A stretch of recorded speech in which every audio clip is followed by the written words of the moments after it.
ঈদের মার্কেট করছো মার্কেট ঈদের? আপনারা যারা এই ভিডিওটা দেখবেন, এটা হলো হাসাম দিয়ে আমার এক ভাইস্তে হয়, যাকে মাঝে মাঝে দেখি, কিন্তু আমার ভিতরে থাকে, কিন্তু আসলে এক সাইডে তো আমার আসা হয় না। কিন্তু আজকে তারপরও আসলাম যে ওরে এই ঈদের খরচ দেওয়ার জন্য। আমি আপনারা যারা টাকা টাকা টাকা চেনো, টাকাও চেনে না, আপনারা অনেকে অনেক টাকা অনেক দিকে খরচ করেন, এদেরকে সহযোগিতা করেন, এদেরকে বাঁচান। অর্থাৎ কত টাকা কত দিকে খরচ করেন, এইসব লোকের পাশে যদি 10 টাকা খরচ করেন, তাহলে এই সব টাকা বিফলে যাবে না। দেখেন যে এও একজন মানুষ, কিন্তু টাকার প্রতি কোনো নেশা নাই।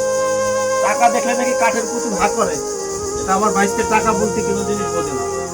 যাই হোক, আপনারা যারা সুবিধাবান ব্যক্তি এলাকায় আছেন, তারা একটু এর দিকে নজর রাখবেন, কারণ এরা খুব অসহায়। আমি অনেকদিন ধরে আসি, কিন্তু আসলে আমার স্বাদ অনেক, কিন্তু সাধ্য নাই। তারপরও চেষ্টা করছি যে আসলে এই অসহায় লোকদের পাশে দাঁড়ানোর জন্য। সবাই ওর জন্য দোয়া করেন, কারণ বয়স তো কম, আল্লাহ চাইলে তো সুস্থ হয়ে যেতে পারে। সবাই ওর জন্য দোয়া করেন যাতে আল্লাহ ওরে সুস্থতা দান করেন। সবাই ভালো থাকেন। আসসালামু আলাইকুম।